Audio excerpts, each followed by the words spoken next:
It's time for another episode of the Cattle Innovation Station podcast. I'm your host, Baxter Whitworth, and as always, joining me today is your other host, Paul Hayes. In this episode, we're going to be discussing how to increase efficiency in your operation, increase income in your operation, and ultimately increase your profit.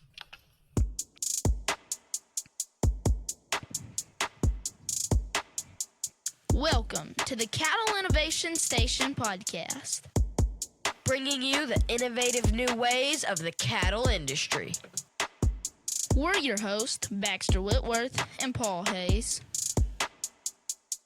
Together, we're going to be interviewing leaders within the cattle industry.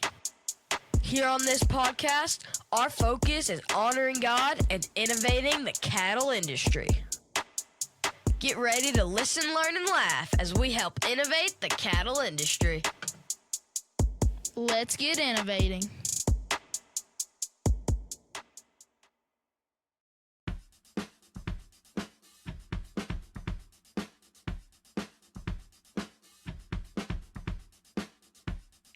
Have you been looking for a place to buy top quality AI sire semen or collectible of your own?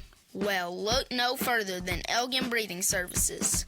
Located in Elgin, Texas, Elgin Breeding Service is not only one of the best breeding services in the business, but also has superior customer service. Contact them at ebsbull@elginbreedingservices.com or by phone at 512-285-2019.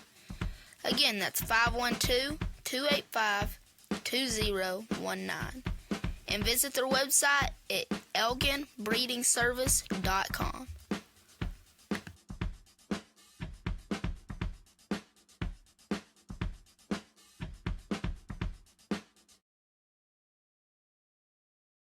I want to welcome everybody back to another episode of the Cattle Innovation Station podcast.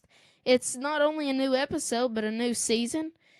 A year ago, on June 1st, we dropped our first episode ever for the Cattle Innovation Station podcast, and now we're back.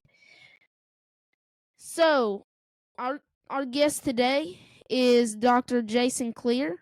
Dr. Cleere is an associate professor in Texas A&M AgriLife Extension Beef Cattle Specialist stationed at Texas A&M University in College Station, where he develops and implements educational programs to increase production efficiency and profitability of Texas beef cattle producers.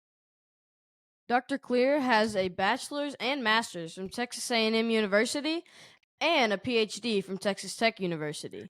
In June 2005, he transferred to College Station to serve as a Texas A&M Livestock Extension State Beef Cattle Specialist.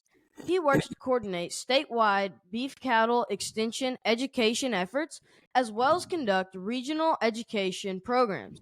In addition to these efforts, Dr. Cleere coordinates the annual Texas A&M Beef Cattle Short Course that attracts over 2,000 participants each year.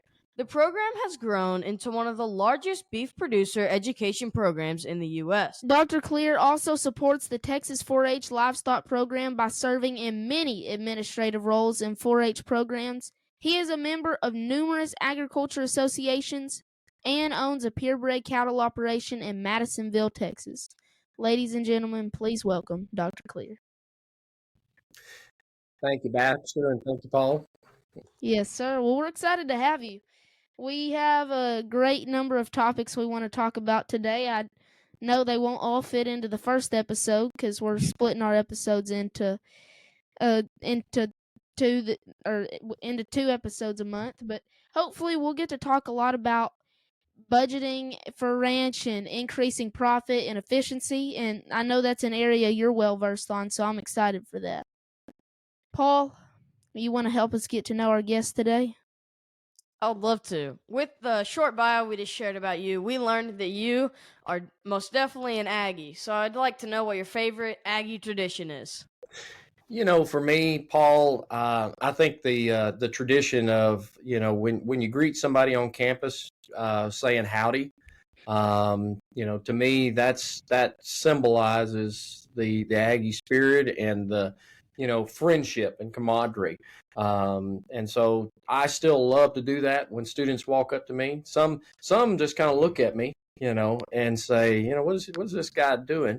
But I think that's important, and we still see a lot of students that still honor that tradition, and so I really enjoy that aspect of it, and then again, you really enjoy the traditions of the things like the Memorial Student Center and the dedication we have to our armed services and those that have lost their lives, and so there's a lot of different traditions that go along with it. I think at the end of the day, Paul, respect and integrity are a couple of our core values at A&M that I think are very important and a part of our tradition. And so, again, there's a lot of them, but that gives you kind of an insight of that. Yeah, I did get one degree at Texas Tech, and you had mentioned Dr. Herring earlier. He was actually on my PhD committee when he was out at Texas Tech many years ago, and I enjoyed my time out there. I grew up in East Texas, and so I got my background was cow-calf, kind of like yours, Baxter, and so I wanted some feeding experience, and so that's why I went out there. But I had the opportunity to come back to A&M, and I came running. So been blessed with that opportunity. Yes, sir. Always And great to have a fellow East Texan on the podcast. There you go. There you go. Now, I grew up, Baxter. I'm kind of not a true East Texan, all right, because I grew up in Anderson, okay, and so Anderson is just west of Interstate 45, all right. So when you get to be a true East Texas, you're in the Pine Curtain over there on east of I-45. So I guess Baxter he's the true East Texan of the group, but I definitely grew up in the eastern half of the state, so. Right. Sounds good. well, no matter where you live in Texas, we all love a good steak. And how do you like yours cooked? Well, there's only one way to cook it, and that's medium rare. And my favorite steak is a ribeye over wood, and I think that's the best way. So Wow. Okay. Oh, you said over wood? yeah, grilled over oak wood. So Sounds good. firewood, Baxter. Yes, sir. All right. So every episode we have some questions that we think are really good for each guest. So our first, I guess we call them our base questions. Our first base question for you is: will you tell us the events in your life that have shaped you to who you are today? Yeah, I guess the biggest thing that as far as my life, my parents definitely molded me and shaped me. We didn't have a lot of money back then. I tell my two sons a story of, we got one TV channel, and if you want to get a second one, sometimes you go outside with a pipe wrench and you turn that TV antenna, and you could pick up a channel out of Houston, just depending on the weather conditions. So, we didn't have a lot of money, but mom and dad provided us all we needed, and so I think that core value of bringing me up with values, work ethic with my parents, and then they had high expectations for me as well, and so they taught me a whole lot about those things: work ethic, values, how to treat others too. My dad, he passed away 2 years ago, and we miss him dearly, but he's one that taught me work ethic. He also taught me that the philosophy of you scratch my back, I scratch yours. We help others. We try to do more for others than they do for us, kind of a deal. And I think that's what the Lord wants us to do. But that was one thing that shaped my life. Believe it or not, Baxter, I didn't like to talk in front of crowds when I was in high school. Did a little bit of FFA. I was a district officer, but I was scared to death when I had to give a speech. And a couple of things that really probably helped me. One, I worked for a couple of years in my uncle's convenience store, and you think, what does a convenience store have to do with being a beef cattle specialist? But I learned to communicate with people, whether it be, somebody that's the town banker or lawyer, or somebody that's, they're living on the streets, but they come in the store, And so I learned to communicate with a lot of different people and respect people of all shapes and sizes. And so I think that was important as well. And then, whenever I got to college, I went to Blinn, and I always knew I'd have a passion for the beef industry in some form or fashion, because I grew up around my dad and had cattle. And then I took a speech class, and I learned how to put my thoughts together. And from there, I hadn't shut up since. And then, one other thing that was pivotal, that where it kind of changed my life, I met my wife, and we've been married for over 28 years now. And, she really inspired me to do more, and encouraged me to keep on going. If I wanted to teach at the university level or be involved in higher education, I could do it. And so she really supported me and helped me. So, there's a number of events in our life that you can look back, and at the time you're like, how could this help me? But you always have to think that, what shapes us, we may not understand at this point in time, but we'll understand later. So.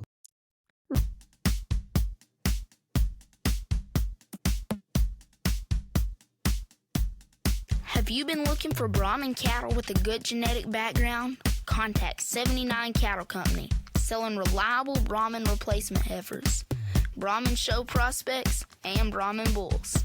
Contact Taylor Tate at 210-241-4511. Again, that's 210-241-4511. Or contact Mallory Tate at 210-861-0155. 210-861-0155.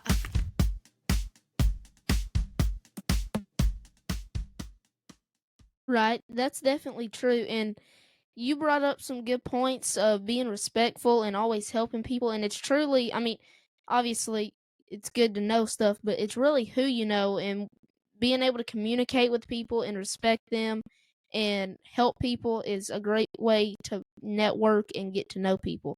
And that's Absolutely. I think it's the right thing to do. It's the Christian thing to do. But it also, you just never know who you may come across one day and inspire them and help them. And years down the road, they may return a favor. And so, that's, so again, it's the right thing to do. But those connections, the people we meet over time, they'll help you down the road. They can open up doors. If you don't take care of those connections, they can close doors too. So if you're disrespectful or whatever else. that's right. What goes around comes around. That's another saying my dad always said. So It's good. Another question we like to ask guests is, what are your or what traits do you look for when you're selecting cattle? yeah, I think when we, from a phenotypic standpoint, first, what I like to do, Baxter, if I'm going out and let's just say I'm buying bulls for myself or somebody else, the first thing I like to do is I try to look at the data first, look at the EPDs, set my priorities. If I'm strictly a terminal cross and I'm selling my calves at weaning, I'm probably going to focus on weaning and yearling weight, and a little bit of emphasis on calving ease, depending on what kind of cows I've got. If I'm raising replacement females, I'm probably going to be looking at mature cow size as well as milk and those types of things in that. So I've got to set my priorities on the selection side of things with what I'm trying to do. But I look at the data first. And the reason I do that is because then I can say, okay, this bull, he's in the bottom 5% of the breed for calving ease, and I don't need to use him on first calf heifers. Okay. And so I cut him right there. He's not on my list because when I go out and look at them in the pen and start deciding on, okay, which bulls am I going to look at? I'm a sucker for a good looking bull. All right, like we all are. And so, I try to make that decision and only look at the bulls that fit my criteria based on the data, because the data is a very important part of it, especially as we've incorporated genomics into those data analysis and things like that. I'm sure Dr. Herring probably mentioned that in one of the previous podcasts, but that the data is important. So then, okay, so now we're out, we've made that decision. We got 10 bulls to look at. So, we go in and we look at those. I mean, feet and legs are absolutely critical. So that's the first thing that I look at when I'm visually sorting bulls. And again, if the feet aren't right, that means the wheels aren't right on that bull, and we cut him right there. So he doesn't make the cut. Because the problem is, again, we start working our way up to look at the overall body conformation, and we say, man, that's a really good bull. He's stout, big middle, cool looking. He's got all the pieces to make great replacement females for me. But he's only got 3 legs, okay? I'm being joking there. But, I mean, if he doesn't have a good set of wheels and we turn him out with a set of cows, he's not going to be able to breed those cows and not going to have longevity. And that's another thing that we've got to have. We'd like to have on these bulls, to keep them within that herd 5 to 6 years, so we can spread out that initial cost on them. So the first thing is, feet and legs. And then we start, going in and looking at muscle and depth and capacity and overall balance and eye appeal that go along with it. So there's a lot of things. A bull's got to look like a bull. A heifer's got to look like a heifer.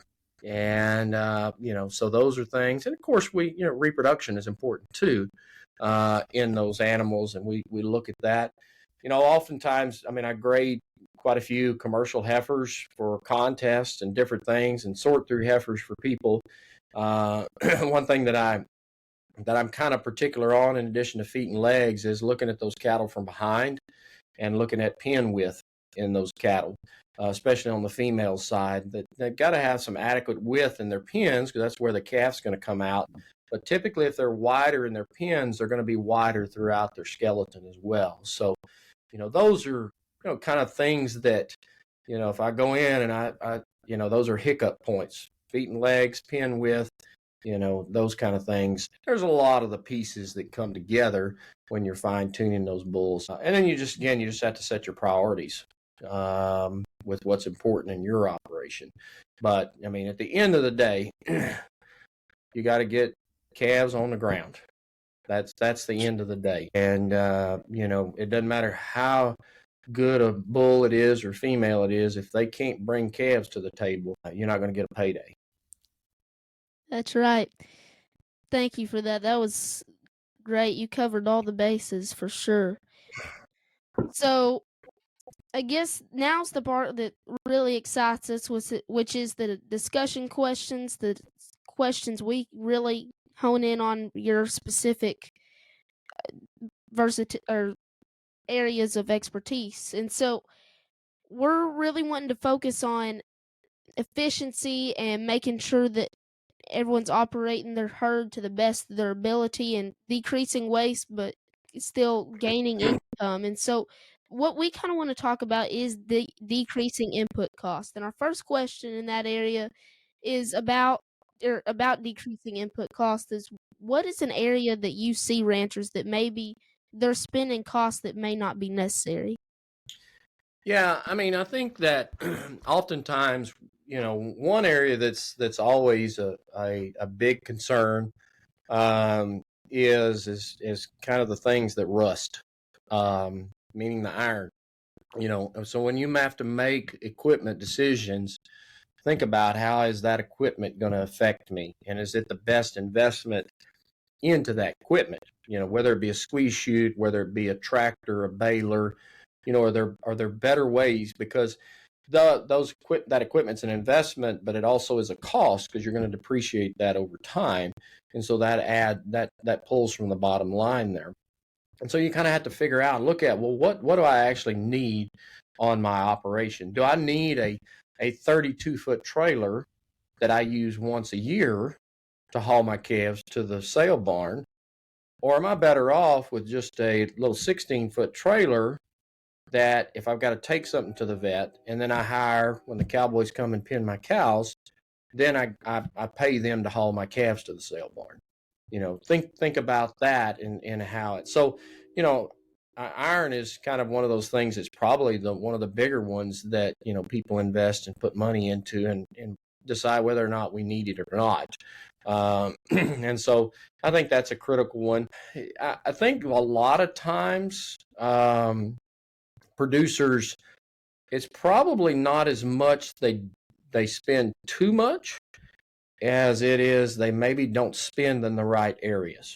Okay. Nutrition. If I get a call from a rancher that is, having some, fertility issues, they didn't get enough cows bred.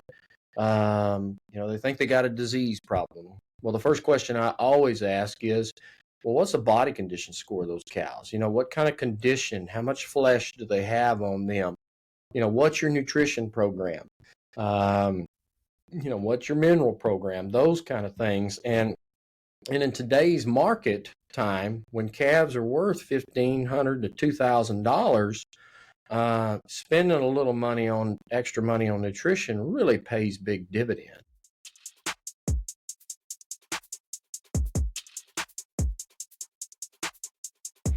Infinity Cattle Services, owned by Chris Shivers, is glad to be a sponsor of the Cattle Innovation Station podcast. Infinity Cattle Services, a unique, vision-driven, service-oriented company committed to developing successful revenue-producing cattle operations, is a full-service consulting and marketing firm specializing in Brahman and Brahman-influenced cattle.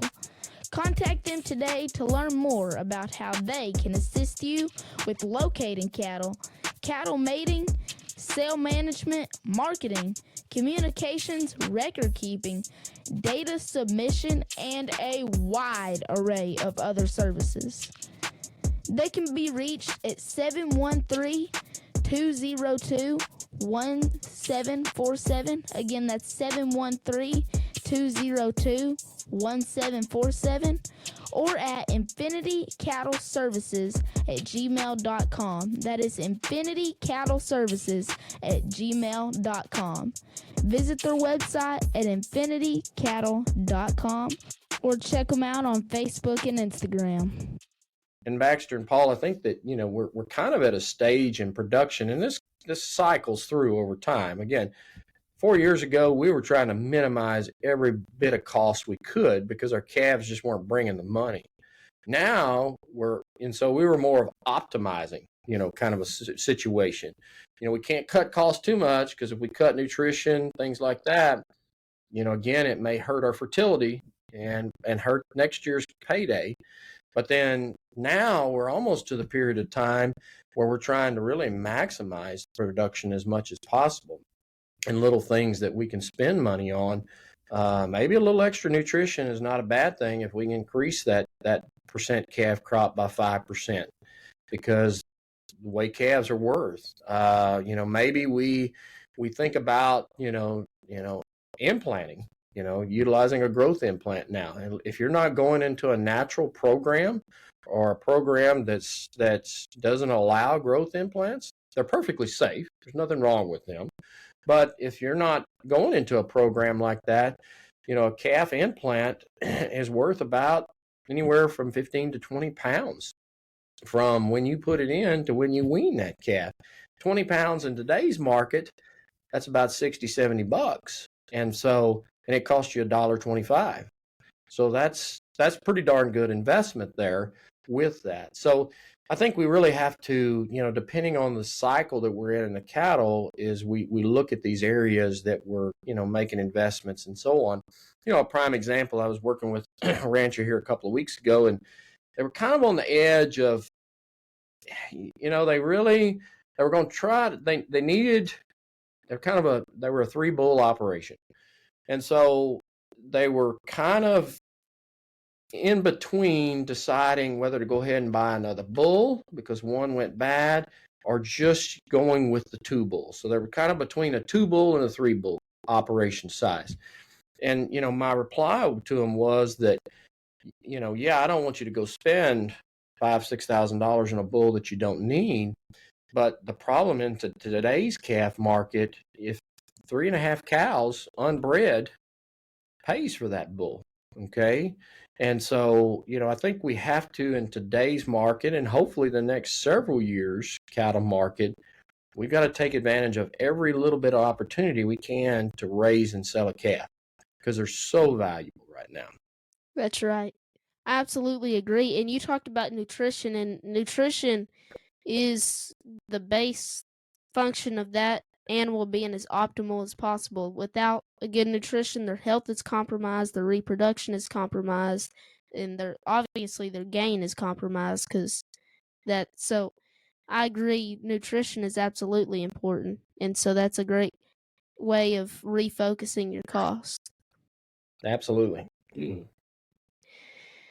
Then, so typically the largest input cost for producers is feed and nutrition cost. And so what is the best way to decrease that cost without sacrificing reproduction or health or any of those other things that come along with nutrition?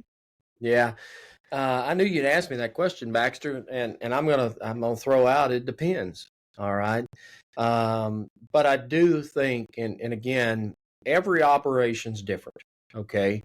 And let's just say, for example, whole cottonseed. Whole cottonseed is a great commodity. All right. Feeding it, and we have ranchers that it's gotten a little more expensive, but it's still a great supplemental feed commodity for cow-calf producers. The challenge with feeding whole cottonseed is there's a lot of handling capabilities to it. All right.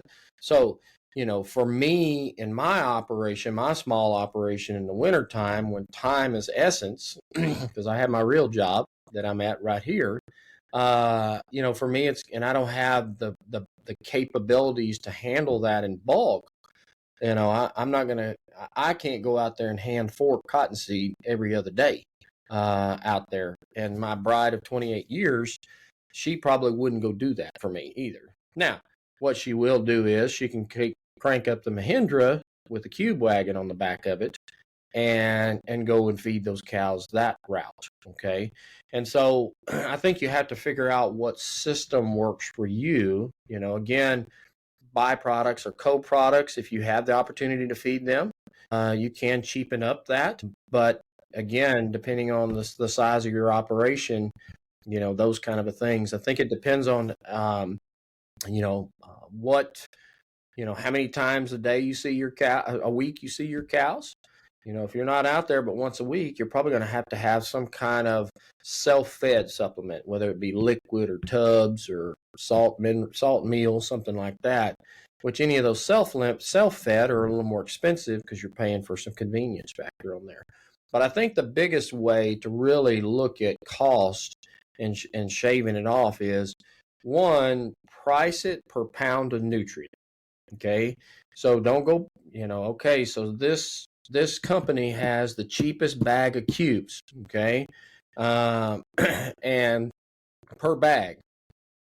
But if I compared it to company B, theirs is a little more expensive per bag. But if I look at the nutrients, company A is just pumping a bunch of fiber into it, that doesn't have any nutritive value. And so I'm better off paying more per bag because I can reduce the amount that I actually have to feed with that. So pricing that per pound of protein and energy, I think, is a good way of doing it. If you bulk too, we have a lot of producers now with bulk bins, whether it be cubes, they can buy a truckload. So there's a lot more producers that are buying these tow sacks, the big super sacks that'll hold half a ton. And those, if you've got a tractor and capabilities, those, they cheapen it up a little bit, especially with bagging, individual 50-pound bagging costs now. So things like that, I think, are some opportunities. But again, you have to be real careful. What we just said, you cut the corners too much, and then we end up with less calves, and that is really costly in today's market. Right, and that makes absolute sense. You want to cut what you can, but you also don't want to cut what you can't. So, and then I thought you brought up a great point about making sure that even though this may cost more, it's actually costing you less because of the nutrients it's provided. And so I know some people have used that outlook on hay and have fed hay less because of the nutrients, or there's not as much protein and other nutrients in hay. And so what are your thoughts on reducing the amount of hay that you feed? Yeah, I actually just had this discussion. I met with a producer at their ranch earlier today, and hay has gotten really expensive. And the reason it's expensive is because labor, but you also go and price what a baler costs now, what it did 30 years ago. I mean, you're talking about buying a house now, it seems like, when you're buying a baler. So hay equipment is very expensive, and it's gone up. I think we're like $27, $28 for custom hay baling now, whereas, when I started my career out, it was more like $12. And so that cost. So I think, and I actually myself and Dr. Redmond did some work at Overton when I was out there back in 2003. We did some stockpile forages, and so instead of taking that last hay cutting in the fall and getting that hay off the ground before frost, we just let it frost. We grew it starting about 1st of September, middle of August, and then we started grazing it when we got into November, and we found that once that frost hit it, the protein value stayed there essentially, and let those cows graze that, and then supplement accordingly with that. So and there was a couple of those years that on the one ranch, I think we fed hay for 2 weeks because we also incorporated ryegrass into the system too.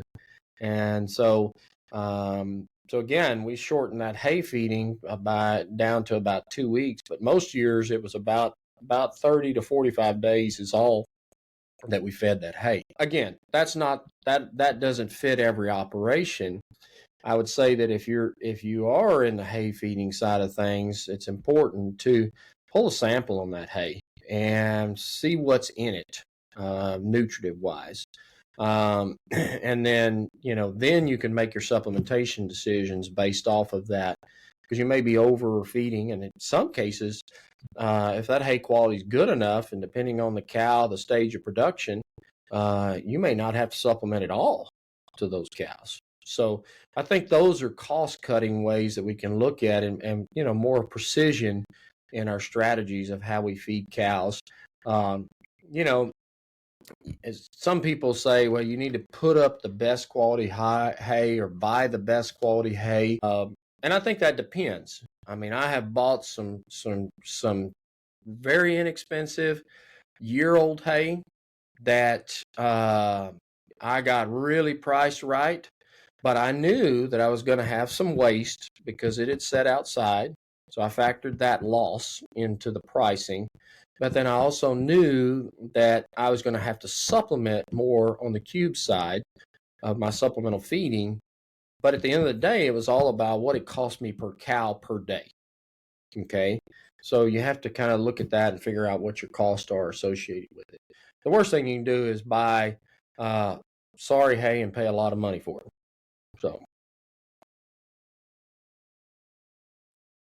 Absolutely. And then we just talked about some costs that you have to make, and we know that we're gonna have to buy nutrition, and we know we're gonna probably have to buy stuff like that.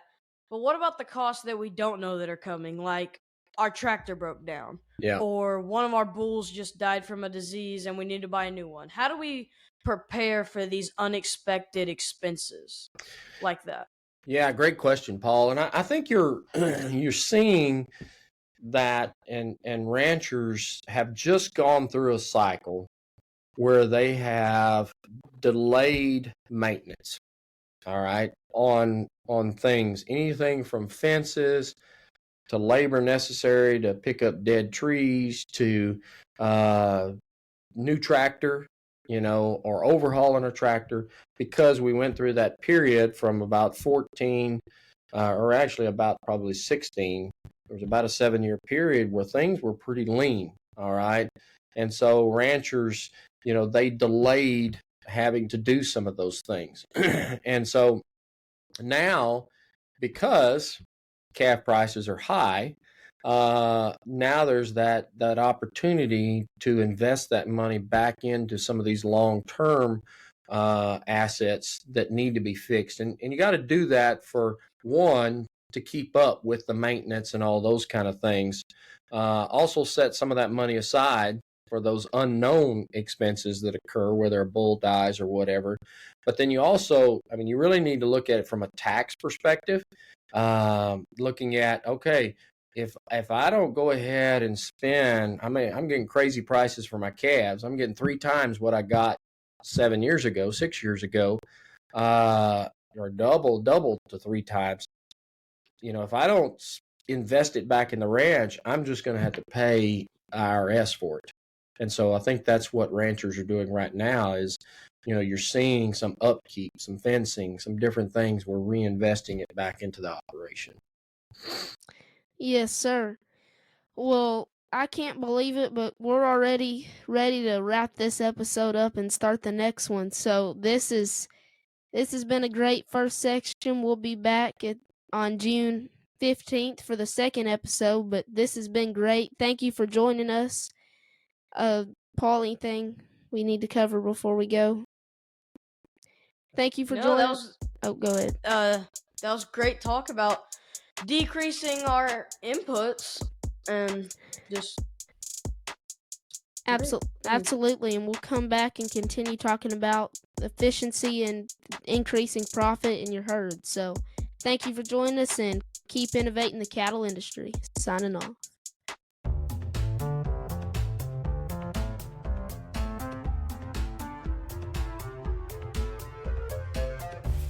If you truly want your livestock to perform at their best, make sure to contact Vance Aaron, the owner and operator of AFL Livestock Solutions. Vance specializes in magnawave treatments that use pulsed electromagnetic fields, or PEMF, to relieve pain, swelling, and inflammation, caused to help your livestock feel their best. In addition to livestock, Vance can also help you feel better. His treatment works great on sore muscles and joints, along with other mobility issues. His treatments are FDA approved to treat migraines. Aaron Family Livestock Solutions has helped many exhibitors make it to the backdrop with their proven MagnaWave treatments. Don't miss your next backdrop picture. Give Vance a call at 903-720-3184. Again, that's 903-720-3184. Or find them on Facebook at AFL Livestock Solutions.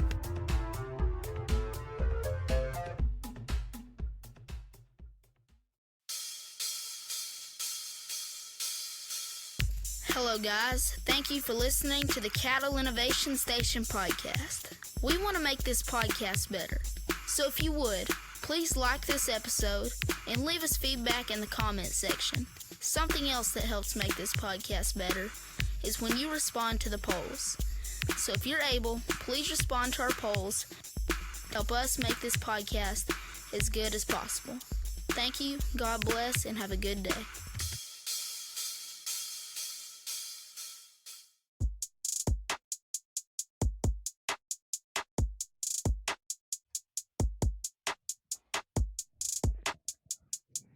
Thank you for listening to the Cattle Innovation Station podcast.